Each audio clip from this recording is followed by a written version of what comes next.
10 साल का जो काम है उसको किस रूप में देखते हैं? हर पहलू को आप अलग अलग दृष्टि से देखते हैं। क्यों नहीं हम अपने यूथ को पंजाब में, देश में संभाल कर रख पा रहे हैं? बच्चों की अपेक्षा पंजाब में बहुत ज़्यादा आगे चली गई। हमें अपनी सेल्फ एम्प्लॉयमेंट में बहुत कंसंट्रेट करने की ज़रूरत है।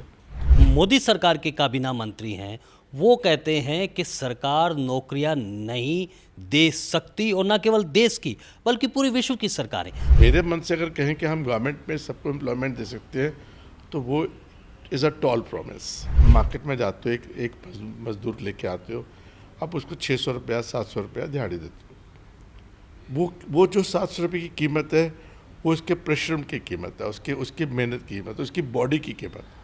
उसी में जब वो स्किल लग जाती है, अगर वो वेल्डर बन जाता है तो वो 700 का नहीं होता, फिर वो 1100 का होता है। नमस्कार, मैं हूं नरेश वत्स, चंडीगढ़ से आपका अभिनंदन करता हूं, स्वागत करता हूं। लोकसभा 2024 का दो दल इस समय प्रधानमंत्री नरेंद्र मोदी 400 की गारंटी को लेकर बात कर रहे हैं, और दूसरी तरफ राहुल गांधी समेत तमाम विपक्षी दल नरेंद्र मोदी को बाहर करने की योजना पर जनता से वोट मांग रहे हैं। लेकिन आम जनमानस क्या सोच रहा है, ये जानने के लिए आज हम पहुंचे हैं अरोमा होटल, जहां पर सफल व्यवसायी और मैनेजिंग डायरेक्टर मनमोहन सिंह कोहली जी हमारे साथ हैं। सबसे पहले आपका स्वागत करता हूं, अभिनंदन करता हूं। मैं ये जानना चाहता हूं कि 2024 का जो रण है वो तो शुरू हो गया है, आप कैसे देखते हैं 2024 में? क्या 10 साल का जो काम है उसको किस रूप में देखते हैं? देखिए, हर एक काल जो होता है वो इसमें एक मिक्स चीज़ होती है। हर एक पर्सपेक्टिव से देखा जाता है, प्रोग्रेस होती है, एक इंडस्ट्री से देखते हैं, सोसाइटी से देखते हैं, तो किसी को टोटलिटी में नहीं कहा जा सकता। तो अगर हम इस चीज़ को देखें हर अलग अलग पहलू से, तो उसके अलग अलग उसके रिज़ल्ट होंगे। तो मैं जहाँ तक मैं समझता हूँ ओवरऑल कि हमारे देश में बहुत सारी नई चीज़ें आई हैं, टेक्नोलॉजी आई है। We have caught up with many nations of the world and we are going forward. बाकी जैसे मैंने अभी बोला कि हर पहलू को आप अलग अलग दृष्टि से देखते हैं। अगर हम कंप्लीट एक चीज़ को देखेंगे तो हम कभी उस नतीजे पे नहीं आ पाएंगे। इन्वेस्टमेंट की अगर हम बात करें पंजाब को लेकर, किस तरह का है पंजाब का जो यूथ है? वो तो विदेश की तरफ भाग रहा है, देश का पैसा, पंजाब का पैसा जा रहा है। क्यों नहीं हम अपने यूथ को पंजाब में, देश में संभाल कर रख पा रहे हैं? कहाँ कोई चूक कहाँ हो रही है? देखिए, इसके दो कारण हैं। एक कारण तो ये मैं समझता हूँ कि जो हमारा कन्वेंशनल सिस्टम था पंजाब में, एक टाइम था कि हमारे कारपेंटर्स अपने होते थे, हमारे मेसन्स अपने होते थे, हमारे वेल्डिंग इंडस्ट्री हमारे पास थी। आज हमारे बच्चे वो काम नहीं करना चाहते। हाँ, हमारे और स्टेट से जो भाई आते हैं, बच्चे आते हैं, वो ये काम कर रहे हैं। उदाहरण के तौर पे मेरे फादर ने अपना घर 71 में बनाया। उस टाइम 1971 में जितने भी लोग काम कर रहे थे वो सारे पंजाब के लोग थे। हमारे कारपेंटर्स सरदार थे, पंजाबी थे, मेसन्स पंजाबी थे। आज की डेट में अगर हम अपना घर बनाते हैं तो मैं यही कहना चाहूँगा, इन चारों वर्टिकल्स में कोई भी पंजाबी नहीं होगा। कहीं ना कहीं मेरी अपनी समझ है कि हमारे बच्चों की अपेक्षा पंजाब में बहुत ज़्यादा आगे चली गई। दे आर मोर कीन कि हम ओवरसीज़ चले जाएं। अपने यहाँ काम करके मुझे लगता है कि कहीं उनको अपने आप में ये फील होता है ये लेबर का तो हमारे पास ऑल्टरनेटिव है। मैं ट्रैक्टर क्यों चलाऊँ, तो उसके लिए मेरे पास बंदा है चलाने को। इसका मुझे दुख भी बहुत होता है कि इसीलिए हम सेल्फ एम्प्लॉयड नहीं होते, बिकॉज हम उसको सोचते हैं कि इसका विकल्प है। वो विकल्प, अब देखिए, वो विकल्प भी ज़रूरी है।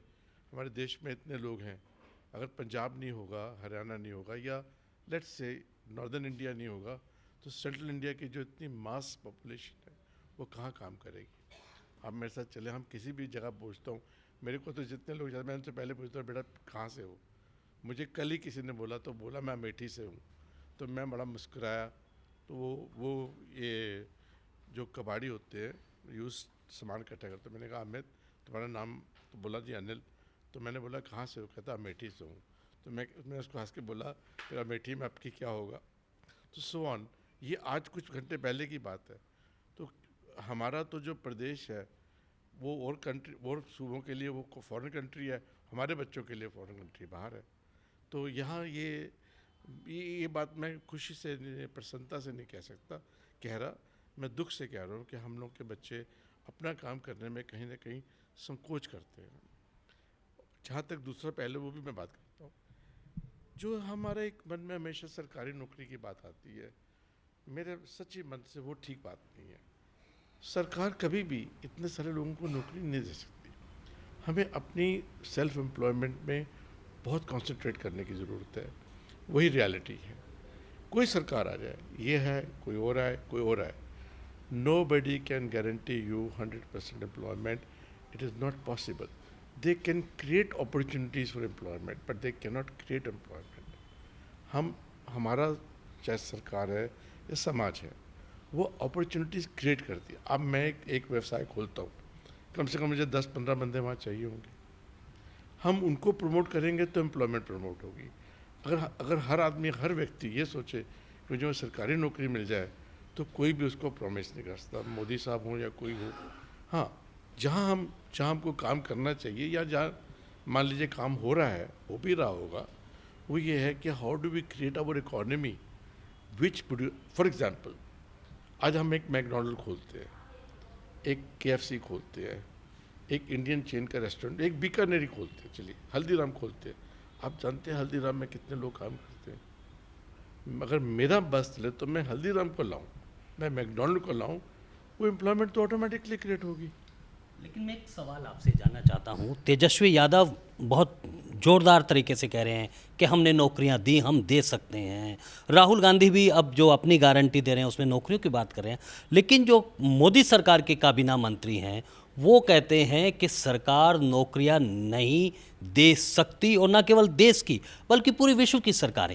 इसमें ये सच क्या है, झूठ क्या है? अगर हम नौकरियां नहीं दे सकते तो विपक्षी दल या फिर जो सरकार में आना चाहते हैं वो सच क्यों नहीं जनता को बताते?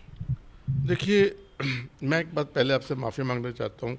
चुनावी प्रसार और चुनावी जो प्रसंग होते हैं वो बिल्कुल अलग होते हैं। न तो हम पॉलिटिकल बंदे हैं, न पॉलिटिकल थॉट रखते हैं। मैं तो अपने दिमाग से, अपने विचार से, तेजस्वी साहब ने क्या बोला या उन्होंने क्या बोला उसको मैं सही बात से कहूँ कि वो बहुत सम्मान योग्य लोग हैं और अपने दृष्टिकोण रखते हैं। लेकिन जहाँ तक मेरा एज अ बिजनेसमैन कह लीजिए, एज एंटरप्रेन्योर कह लीजिए, व्यवसायी कह लीजिए, मेरा सोचने का ढंग ये है कि self employment, whether it is government or private, then self-employment, and then, which is the major role, employment by opportunity. आप एक सड़क लेते हैं जहाँ पे ट्रैफिक चल रहा होता है। अब यहाँ देखिए, यहाँ बात आती है। अब बोलिए जी इस इंडस्ट्री के लिए हमारी लैंड कॉस्ट इतनी नहीं होगी, आप उसको प्रोत्साहन दीजिए। हमारे सूबे में आज की डेट में लैंड इतनी कॉस्टली है कि वो अपनी लैंड की कॉस्ट रिकवर नहीं कर सकते। यहाँ पे गवर्नमेंट को चाहिए कि मैंने अगर एम्प्लॉयमेंट अपॉर्चुनिटी क्रिएट करनी है, आप चेन है, आप आइए, हम आपको जगह देंगे। आपको 6 कनाल जगह चाहिए, 4,000 गज जगह चाहिए, ले लीजिए। एक 4,000 गज का प्लॉट अगर हम सस्ता दे दें, उस पर सब्सिडाइज कर दें, वो सरकार को सस्ता रहेगा कि मैंने इसमें इतने पैसे डाल दिए, इतने पैसे इस बंदे ने डाले। अब देखिए, छोटी सी बात, हमारा एक रेस्टोरेंट खुलता है, हम कैसे देखते हैं? उस इलाके का सारी सप्लाई उधर जाएगी, दूध भी वहीं से आएगा, राशन भी उधर से आएगा। वो बच्चे जो पिंडों में, जो गांव में रहते हैं, उनको एक यूनिफॉर्म मिलेगी, एक बैज मिलेगा, उनमें एक अपना सेल्फ डिग्निटी आएगी। हमारे बच्चे तो पंजाब में कहते हैं अगर मैंने सबवे में काम कर लिया पंजाब में, तो मैं कल कनाडा जाऊँगा तो मुझे वहाँ का एक्सपीरियंस भी काम आ जाएगा। My thinking purely is create more opportunities for employment in service industry. That is the only solution. अब बताइए, ये तो वो वाली बात होगी कि हर बंदे के पीछे एक पुलिसमैन में दे सकते हैं क्या? तो हर आदमी को, जो हम मेरे मन से अगर कहें कि हम गवर्नमेंट में सबको एम्प्लॉयमेंट दे सकते हैं, तो वो is a tall promise. But government can create employment opportunities. आप देखिए रेलवेज है, कितना बच्चा वहाँ काम करता है, हर एक 60 बंदों के पीछे कम से कम 6 बंदे जो काम करते हैं, उसको सर्विस करते हैं। तो ये एक क्रिएटिव थिंकिंग है। आप देखिए प्राइम मिनिस्टर मनमोहन सिंह जी के टाइम पे उन्होंने स्किल डेवलपमेंट की। हमारे करंट प्राइम मिनिस्टर भी इस पर बहुत काम करते हैं, skill development. What is skill development? ये मेरे 2 हाथ हैं, 2 पाँव हैं, 2 लाते हैं, हम इनको इन्वेस्ट कर रहे हैं कि आपकी बॉडी को ही कैसे इन्वेस्टमेंट बनाया जाए, आपकी बॉडी में कैसे स्किल की जाए कि आप अपने शरीर से ही कमाएं। अभी एक लेबरर है, आप मार्केट में जाते हो, एक मजदूर लेके आते हो, आप उसको 600 रुपया 700 रुपया दिहाड़ी देते हो। वो जो 700 रुपये की कीमत है, वो उसके परिश्रम की कीमत है, उसकी मेहनत की कीमत है, उसकी बॉडी की कीमत। उसी में जब वो स्किल लग जाती है, अगर वो वेल्डर बन जाता है, तो वो 700 का नहीं होता, फिर वो 1100 का होता है। ऐसे ही अगर हम सोच रखें कि हम स्किल डेवलपमेंट लें, आपको शायद मालूम होगा नरेश जी, आप बड़े हैरान होंगे, कुछ लोग जॉब एम्प्लॉयमेंट चाहते नहीं, वो कहते हैं मैं इतने पैसे तो मैं हफ्ते में बना लेता हूँ, why should I go for employment, I should go for skill development. So there are, इसमें कोई एक येस नो वाला आंसर नहीं हो सकता with due regards, it is a subjective answer. Yes, I do agree, या one thing I must say, and I would want to say this, जो हमारी गवर्नमेंट इंस्टीट्यूशंस थी, जो एम्प्लॉयमेंट वो क्रिएट करती थी, उसका हमने कहीं ना कहीं, मुझे लगता है, वो लेवल नीचे चला गया है। हमारा BSNL होता था, कितने लोग उस पर काम करते थे, like from SDO, XCN, then lineman, ये सब लोग काम करते थे। आज हमने देखा है वो सेगमेंट एब्सेंट हो गया, एक उदाहरण के तौर पे। तो कहीं ना कहीं आके आप जो वो एम्प्लॉयमेंट थी, वो किसी और चली गई, वहाँ पे भी एम्प्लॉयमेंट है, जैसे जैसे मशीन्स आ रही हैं वो भी रिप्लेस कर देती है बंदों को। तो आपकी तो स्पीड, आपकी जो रेस है वो टेक्नोलॉजी से है। जो अभी हम सवेरे काम कर रहे थे कि हमारा इतना पेपर लगता है, हम इसको हम सॉफ्टवेयर डेवलप करके करें तो हमारा टाइम बच जाएगा। So we are in race with technology. Human beings will remain human beings, you can't say कि हम भी रॉबोट्स बन जाएंगे, नहीं बन सकते। तो ये गवर्नमेंट की कहीं ना कहीं एक जिम्मेवारी भी बनती है, उनकी ड्यूटी भी बनती है, और उनका एक ये कमिटमेंट भी होना चाहिए, ये सरकार है कोई है। As I told you, I am not a political man, so it doesn't matter whoever comes. नहीं, लेकिन जो आपने कहा कि आप राजनीतिज्ञ नहीं हैं, राजनीति की तरह नहीं सोचते, लेकिन राजनीति तो असर डालती है। क्या जो सरकार है वो 2 साल के कुछ ऐसा माहौल क्रिएट करे कि उसका सिर्फ एजेंडा प्रदेश को, देश को आगे बढ़ाने का हो, ना कि आपसी जो राजनीतिक रंजिश है या अपने को आगे बढ़ाने का एजेंडा हो? आपने बहुत सही कहा, आपने मेरे दिल की बात कह दी। हम with regards to everybody, without any prejudice to anybody, हमारा कहीं ना कहीं हमारी इंस्टेबिलिटी बहुत है इस टाइम। ये जो पॉलिटिकल इंस्टेबिलिटी नहीं होती है, पॉलिटिकल प्रोसेस की इंस्टेबिलिटी होती है। मैं कई दफ़ा सोचता हूँ कि आज मैं किसी और प्रदेश में जाके इन्वेस्ट करूँ तो पहले मेरे माइंड में आएगा वहाँ सिक्योरिटी कैसे है, वहाँ पे कोई प्रेजुडाइज तो नहीं है, वहाँ पे कोई कास्ट इशू तो नहीं है, क्या मुझे वो अपना समझें कि नहीं समझेंगे। विद ड्यू रिगार्ड्स, आज से 10-15 साल पहले हम ये परिस्थिति नहीं देखते थे। There was more peace in the country. I don't want to blame anybody, please, I want to be very clear, because things are happening. So somewhere, चाहे ये सरकार हो चाहे कोई हो, कम से कम 2 साल का विकल्प इस इलेक्शन के बाद ऐसा होना चाहिए जिसमें एक फोकस होना चाहिए, हाउ डू वी ग्रो। उसके अंदर ये फोकस नहीं होना चाहिए कि इसका ये हो गया, उसने ये लिया, वो ले गया, वो कर गया। हमारा जो एक माइंड है, आज एक एवरेज इंडियन का माइंड है, कभी आप उसको एनालाइज कीजिए कि उसकी माइंड की जो मेगाबाइट्स हैं, जो उसकी एनर्जी है, वो कितनी इस तरफ जा रही है और कितनी इस तरफ जा रही है। वो रोज़ सवेरे कोई ना कोई चीज़ एक सेंसेशनल देखता है, it is sucking your energy. Our energy should be maximum energy. अखबार पढ़ी, पॉलिटिक्स ख़त्म। मेरे जब हम छोटे होते तो यही होता था कि सवेरे 10 मिनट में न्यूज़पेपर पढ़ लिया, उसके बाद 80% time was time of studies, time of working, time of doing business. Today somewhere इसका हमारा एक नेगेटिव इफेक्ट है कि हमारे सब लोग, हम सब पॉलिटिकल होते जा रहे हैं। हम सारा दिन यही सुनते हैं, ये हो गया, ये हो गया, ये हो गया। तो हमने अपने टाइम को कहीं, अपने इन्वेस्टमेंट टाइम को उठा के हम बहुत ज़्यादा इस तरफ आ रहे हैं, और उससे एक फियर भी है अंदर, क्या वो सेफ़ है। तो कहीं ना कहीं आके कोई भी गवर्नमेंट आए, उसको 2-3 साल ऐसे देने चाहिए इंडिया में जहाँ पे वो ये श्योर करे, यार कोई भी मुद्दा हो, इसको वहाँ डील किया जाए। It should not be dealt publicly. It gives negative vibration, it is not giving positive vibration. So I think जो आपने अभी पॉइंट किया वो बहुत वैलिड पॉइंट है कि हमारा जो स्टेबिलिटी है, ये अब देखिए, here there is not a stability of economy. It's not the question of stability of the stability of atmosphere. It should be conducive, it should be productive, it should be positive. हम ना चाहते हुए, हमारे प्रधानमंत्री भी नहीं चाहते होंगे कि हम विवादों में ज़्यादा पड़ रहे हैं और प्रगति में कम जा रहे हैं। ये उल्टा होना चाहिए, ये विवाद बहुत थोड़े होने चाहिए, वो पार्लियामेंट में ख़त्म हो जाने चाहिए, सड़कों पे नहीं आने चाहिए। एक सवाल अभी आपने कहा कि जो पंजाब का युवक है उसकी महत्वाकांक्षा है, वो कुछ बड़ा करना चाहता है, इसलिए वो 7 समंदर पार जाता है। ऐसी कौन सी चीज़ें हैं या ऐसी कौन सी पॉलिसीज़ हैं जिसमें सुधार होना चाहिए? क्या लगता है? आपने तो बड़े पंजाब को, और आप फिक्की जैसे और बड़े संगठनों के साथ भी जुड़े हुए, क्या लगता है कि क्या पॉलिसीज़ लेकर आना चाहिए ताकि पंजाब के युवाओं को, देश के युवाओं को अपने ही देश को आगे बढ़ाने में मदद मिले? देखिए, हम जहाँ एज अ नेशन, मैं फेल नहीं कहूँगा फेल हो गए, मैं कहूँगा जहाँ हम पास नहीं हुए, हमने डिग्निटी ऑफ लेबर को धात तक नहीं पहुँचाया। मैं ये मानता हूँ।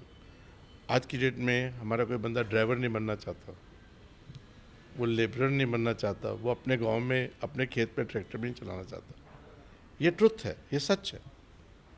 वो कहते हैं ये तो मुझे मिल जाएगा बंदा, जैसे हम कहते हैं हमारे उत्तर प्रदेश से लोग आ जाएंगे। हम ये चीज़ पहले नहीं थी। पहले हम उस आर्ट में, अपनी कल्टीवेशन में, अपनी स्किल में बहुत एक ऑनर रखते थे। हमारे करतारपुर में यहाँ फर्नीचर बनता था, दुनिया में जाता था कि यार देखो वो जो फर्नीचर बनाते हैं क्या बनाते हैं। आज हम इंपोर्ट कर रहे हैं उसको। कुछ हद तक ये भी पॉलिसी ने बहुत काम ख़राब किया कि I can get a thing cheaper than what I can manufacture. It is so true. So somewhere down the line it is a national policy. उसमें एक एस्पेक्ट ज़रूर है कि हमने वो डिग्निटी नहीं दे पाए अपने बच्चों को। जहाँ पे अब हम जब छोटे थे, मेरे फादर ने मुझे यहाँ बैठाया अपने होटल पे, तो पहले ब्रेड काटनी सिखाई। मैं आज भी आपको 1 किलो प्याज 8 मिनट में काट के दिखा सकता हूँ। हमको वो सिखाया गया। हमने लोगों के सामान भी उठाए, उनके टेबल भी क्लियर किए गए। Dignity of labour is very important. Somewhere down ये कैंपेन की ज़रूरत है कि मेरा हुनर, मेरा काम, मेरे काम में कोई कमी नहीं होनी चाहिए। अब आप इमेजिन करिए कि एक टाइम तक सारी ट्रांसपोर्ट इंडस्ट्री पंजाबी में थी, सारे ट्रैवल इंडस्ट्री पंजाबी में थी। हमारे बच्चे एक गाड़ी लेते थे, सवेरे लेके जाते थे, शाम तक उस ज़माने में 100 रुपये कमा के ले आते थे। आज वो नहीं चलाना चाहता। इसमें मीडिया का भी बहुत दोष है। हम कनाडा की पिक्चर दिखाते हैं, वो सोचते हैं हम कनाडा उतरेंगे, वहाँ पे सब कुछ रेडी होगा। ऐसा नहीं है। टूरिस्ट वीज़ा और इमिग्रेशन वीज़ा में बहुत फ़र्क है। So it's not a, you can not put a single factor. आप एक सिंगल चीज़ पे नहीं उंगली रख के कहते जी इस कारण ये ऐसे है। इसमें बहुत सारे कारण हैं। उसमें से एक मुख्य कारण जो मैं समझता हूँ कि dignity of labour and availability of labour. देखिए, मैं छोटी सी बात करता हूँ। मैंने एक दिन कैलकुलेट किया कि हमारा एक बच्चा, एक भाई बिहार से आता है और वो यहाँ कमाता है, तो 600 रुपये मिलता है, जिसमें से 4-5 छुट्टियाँ चली जाती हैं।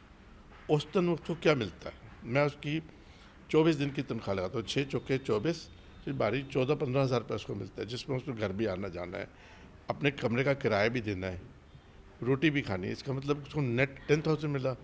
तो क्या आज ये स्थिति है कि वो अपने सूबे में 10,000 भी नहीं कमा पाता?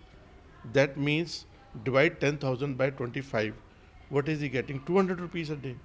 उसके लिए यहाँ आना, 200 की जगह 600 कमाना, ही इट्स अ बिग लीप। यहाँ का आदमी वो 600 रुपये कमा के राज़ी नहीं। इसको इस एंगल से भी देखना चाहिए। क्या पंजाब के लोग अगर बाहर जा रहे हैं तो वो एक अपॉर्चुनिटी भी क्रिएट कर रहे हैं उन लोग। अब मुझे बताइए, मैं तो ये डिबेट करता हूँ कि एक आदमी यहाँ पे अगर 24,000 रुपया लेता है, या उसको ये 24 दिन के पैसे मिलते हैं 600 के हिसाब से, 700 के हिसाब से, 500 के हिसाब से, खर्चा निकालने के बाद उसके हाथ में क्या आता है? तो वो जो पैसा अगर वो अपने घर में नहीं कमा पा रहा, that is why he is coming here. तो ये भी हमें कहीं समझने की बात है। मैं कहता हमारे यहाँ बहुत लोग काम करते हैं, तो मैं उनको सोचता हूँ यार ये यहाँ पे क्यों आया है? Why is he come here? Then you start realizing when you do mathematics that he will only be earning 200 rupees in his own home state. So in a way, एक एंगल से ये भी एक अच्छी बात है कि उनको भी तो अपॉर्चुनिटी मिल रही है कि अगर वो एक रात का सफ़र करके या 1.5 दिन का सफ़र करके एक ऐसे अपनी ही कंट्री में, अपने ही मुल्क में, नेशन में उनको एक एम्प्लॉयमेंट अपॉर्चुनिटी। आप बिलीव नहीं करेंगे नरेश जी, आप हमारे इधर सारे शहर जाके देखिए, लुधियाना, जगरांव, कहाँ कहाँ पे ऑलमोस्ट जितने हम यहाँ लोग हैं उतने ही लोग वो सर्विस कर रहे हैं। और मैं उन लोगों में से नहीं हूँ। अगर मैंने गोवा में इन्वेस्ट किया, पूना में किया, हैदराबाद में किया, एज एन इंडियन किया, मेरा भी हक है। मैं सोचता हूँ उनका भी हक है, और वो यहाँ काम करके पैसे ले रहे हैं, कोई यहाँ विजिटर्स नहीं है, they are employed. Sometime I think if they are not here what will we do? there'll be this boy is not from here, what will we do, how will we manage? So that is a good economic cycle. But having said that, our own children who migrate to other countries, they should give a chance, they should try and explore what they can do over here. मन में ही नहीं आता बस Canada जाना है, Australia जाना है, New Zealand जाना है, वहाँ जाके उन्होंने वो काम कर लेने हैं जो शायद वो यहाँ नहीं करना चाहते। आपने अभी डिग्निटी ऑफ लेबर की बात करी, और डिग्निटी ऑफ किसान, डिग्निटी ऑफ भूमि पुत्रा। जब हम पंजाब की बात करते तो किसानी की बात ना हो तो ऐसे हो नहीं सकता। आपने कुछ समय में देखा कि पंजाब का जो किसान है वो ठेके पर ज़मीन दे रहा है, और जो बड़ा किसान है, लेकिन छोटा किसान आज कर्ज के बोझ के नीचे दब रहा है। और जब वो आवाज़ उठाता है सरकार पे तो उसको राजनीतिक रंग दिया जाता है, खालिस्तान का रंग दिया जाता है। ये किस तरह का एक नैरेटिव ये घड़ा जा रहा है, या वाकई पंजाब की स्थिति बहुत बदतर हो चुकी है? देखिए, मैं इसको अगेन जैसे मैंने बोला कि मैं पॉलिटिकल आदमी नहीं, मैं पॉलिटिकल एंगल से नहीं देखता। मैं तो इसको एक टोटली इकोनॉमिक एंगल से देखता हूँ। एक प्रोड्यूस है जो यहाँ से 30 किलोमीटर पे बनती है, उगती है, और उसके बाद 30 किलोमीटर के बाद वो शहर में आती है। शहर का इंसान उसको जिस रेट पे ले रहा है, अगर वो 1 किलो चीज़ ले रहा है तो कम ये मान के चलिए कि 5 किलो वो उस प्राइस पे लेके आ रहा है। वो जो एक गैप है, वो जो एक चैश में बीच में, वो बहुत डिस्टर्बिंग है। मेरे से कोई चीज़ 1 रुपये की ले गया और 5 रुपये की बेच गया, तो मुझे कहीं ना कहीं मेरे सामने ये प्रश्न आएगा कि यार मुझे क्यों नहीं मिले। ये एक मूल कारण। ये हम एमएसपी की बात करते हैं, प्राइसेस की बात करते हैं, फर्टिलाइज़र की बात करते हैं। देखिए, कहीं ना कहीं कड़वा घूट कर भरना पड़ेगा, उसके लिए मुझे भी उसका असर पड़ेगा। हमें रियलिस्टिक प्राइस देनी पड़ेगी। जो हम गैप बनाते हैं बीच में, जो हम, जैसे मैंने आपको बताया कि आपको यहाँ टमाटर लेने जाए तो इतने का ले रहे हैं, वहाँ लोग फेंक रहे हैं कि कोई लेने वाला नहीं है। तो ये जो एनॉमली है, जो एक प्राइस गैप है, वो अब ग्रोअर्स क्या है, वो कहते हैं जी हमें सरकार से कुछ एश्योरेंस मिले, तो कहीं ना कहीं आके वो एक बहुत बड़ा फैक्टर है जो हम ऐसा लेमैन समझते हैं कि एक बंदा आके कहता है जी आपको तो आप ये भाव दे रहे हो, हमसे तो ये भाव पे चला गया, उसको क्यों नहीं हम कवर कर सके। उसका एक ही बात है, जब वो कहता है कि जी आप मिनिमम सेल प्राइस को फिक्स कर दीजिए, एमएसपी फिक्स कर दीजिए, तो उसका मकसद यही होता है यार कि मेरी एक्सप्लॉयटेशन ना हो, मेरे हालात में कोई मुझे एक्सप्लॉयट ना करे। ऑब्वियसली आपने कभी ये चीज़ सोची है नरेश जी कि किसान के 2 बहुत मेजर इश्यूज़ हैं। जो वो बनाता है वो पेरिशेबल है, उसकी बुनियाद है, उसका टमाटर आज नहीं बिकेगा, लौकी नहीं बजेगी तो 2 दिन में ख़त्म हो जाएगा। और जिसके साथ वो काम कर रहा है वो अनप्रडिक्टेबल है, बारिश आएगी कि नहीं आएगी, तूफान आ गया कि नहीं आ गया। 2 factors, he is selling something which is perishable, which has got no time line. आप बोलिए, मैंने यहाँ स्पेयर पार्ट की दुकान खोली है, अगर 2 साल बाद बिकेगा तो ज़्यादा बड़ी भी प्राइस बिकेगा। क्या किसान सोच सकता है ये? उसका तो माल आज नहीं उठेगा तो ख़त्म हो जाएगा। आज गोल्ड है, अगले दिन वो राख है। और जिस कंडीशन में काम करता है उसकी कोई प्रेडिक्शन ही नहीं है। मानसून लेट हो गया, मानसून अर्ली आ गया, मानसून आया ही नहीं। सो जो लोग इस बैंडविड्थ में काम कर रहे हैं, where the product is perishable and production is uncertain, we have to step up. Government has to step up. Yes, I understand it will increase prices. Then we will have to bear that. I can't have food at somebody else's cost. मैं तो hotelier हूँ, मैं कितना ration खरीदता हूँ, मुझे कितना असर पड़ेगा, वो हम आस्ता आस्ता पास ऑन करेंगे, वो हमें बेयर करना पड़ेगा। जिस दिन आप ये सोच के चलें कि मैंने इनका जो इनपुट है वो देना है, ऑटोमेटिकली वो एब्जॉर्ब हो जाएगा और चीज़ें एब्जॉर्ब हो गई। आज की डेट में आपका मेटलिस्टिक गुड है, कैपिटल गुड्स हैं, कंज्यूमर गुड्स हैं, क्या वो महंगे नहीं हुए?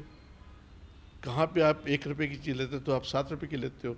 तो वो वहाँ क्यों नहीं हो रहा कि जो वो बेचारे लोग हैं उधर उन्हीं के फ्रस्ट्रेशन है, वो कहते हैं यार बेटा इसमें कुछ नहीं पड़ा, तू कनाडा चला जा। ये भी एक कॉज है कि कहते हैं इसमें क्या निकलेगा, 4 एकड़ ज़मीन है, अब अर्बनाइजेशन आ गई। मेरे को एक आदमी आके कहता है जी मैं 2 करोड़ रुपए एकड़ देता हूँ आपको, आप क्या कहो? तो सोचता है यार सारी उम्र बैठूंगा तो भी नहीं कमा पाऊंगा, बेच दो।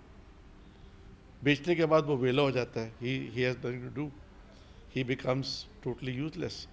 आस्ता आस्ता जो उसको कैपिटल आता है वो उसको खाने लग जाता है। फिर एक स्थिति आती है और जहाँ खड़ा था वो वहीं वापस आ जाता है। जब पैसा आता है, गाड़ियाँ आ जाती हैं, लाइफस्टाइल बढ़ जाता है, और उनकी जो डिज़ायर्स हैं वो पूरी होती हैं। अर्बनाइजेशन उनसे ज़मीन लेती है, वो अपना प्रोड्यूस करते हैं, वो जो जितने की उन्होंने 1 एकड़ ज़मीन लेते हो वो एक अपार्टमेंट ही उतने का बेच देते हैं। वो भी एक फ्रस्ट्रेशन है, वो भी एंड में होता है जी हम तो एक्सप्लॉइट हो गए, हमको तो कुछ मिला ही नहीं। सो ये they are very related factors, but one thing is there, जो खाना मैंने खाना है, आपने खाना है, मुझे उसकी प्राइस देनी चाहिए।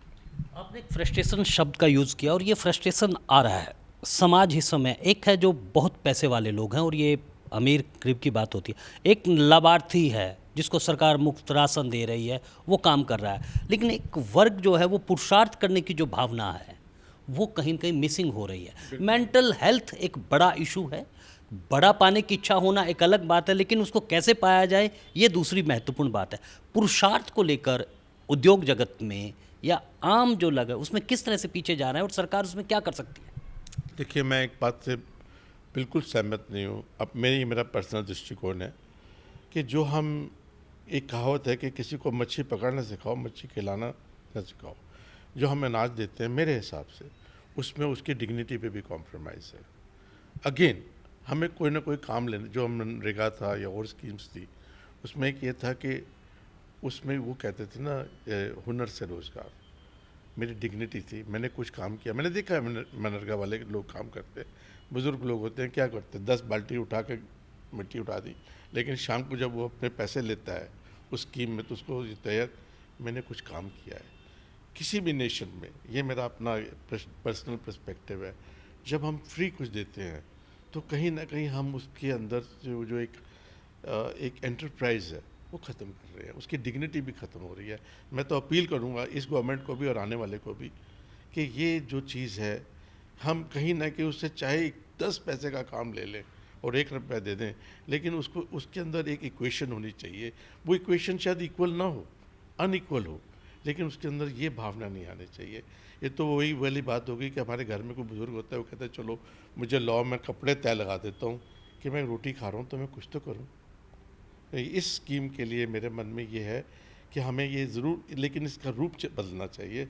इसमें जो उसका एक ऑनर है वो कॉम्प्रोमाइज़ नहीं होनी चाहिए। अब इसमें भी बहुत चीज़ें हैं। मैं ऐसे लोगों को जानता हूँ जिनके पास अच्छे पैसे कमाते हैं, वो कहते हैं जी कल नहीं आऊँगा कि जी कल मेरे को झोला मिलना है। तो मैं कहता तुमको यार रोज़ इतने पैसे कमाते, कहती है अगर मुझे फ्री मिल रहा है तो मैं क्यों छोड़ दूँ? आपने कभी सोचा है? बहुत सारी परसेंटेज ऐसी होगी, आई एम श्योर, जो डिज़र्व नहीं करती है पर वो भी चली जाती है।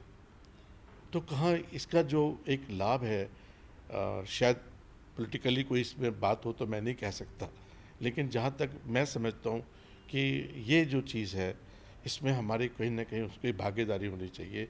चाहे हमसे कुछ भी कराएं, वो भी बोले यार तुम चौकीदारी बन जाओ थोड़ी देर के लिए, लेकिन कुछ ना कुछ उसका एक रिलेशनशिप होना चाहिए, बहुत रिलेशन होना चाहिए। बहुत बहुत शुक्रिया। तो एक बात तो बिल्कुल साफ हो गई है कि जो रेवड़ी बांटने की संस्कृति है वो भले ही राजनीतिक दलों को कुछ समय के लिए सत्ता का सुख भोग दे सकती है, लेकिन वो देश को जर्जर कर रही है। ऐसे नकारे लोगों की हम एक ऐसा वर्ग तैयार कर रहे हैं, वो ना समाज के लिए अच्छा है ना देश के लिए अच्छा है। उम्मीद की जानी चाहिए कि राजनीतिक दल इस पर एक बार सोचेंगे जरूर, जो सुझाव प्रसिद्ध उद्योगपति मनमोहन सिंह कोहली जी ने दिए हैं। तो आज के लिए बस इतना ही, मुझे दीजिए अनुमति और आप बने रहें ब्रॉडकास्ट मंत्रा के साथ। 10 साल का जो काम है उसको किस रूप में देखते हैं? हर पहलू को अब अलग अलग दृष्टि से देखते हैं।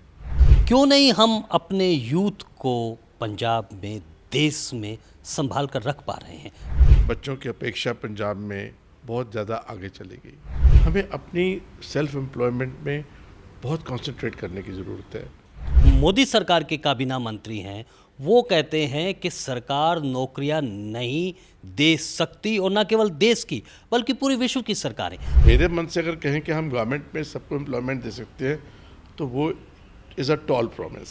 मार्केट में जाते हो, एक मजदूर लेके आते हो, आप उसको 600 रुपया 700 रुपया दिहाड़ी देते हो। वो जो 700 रुपये की कीमत है वो उसके परिश्रम की कीमत है, उसकी मेहनत की कीमत है, उसकी बॉडी की कीमत। उसी में जब वो स्किल लग जाती है, अगर वो वेल्डर बन जाता है तो वो 700 का नहीं होता, फिर वो 1100 का होता है।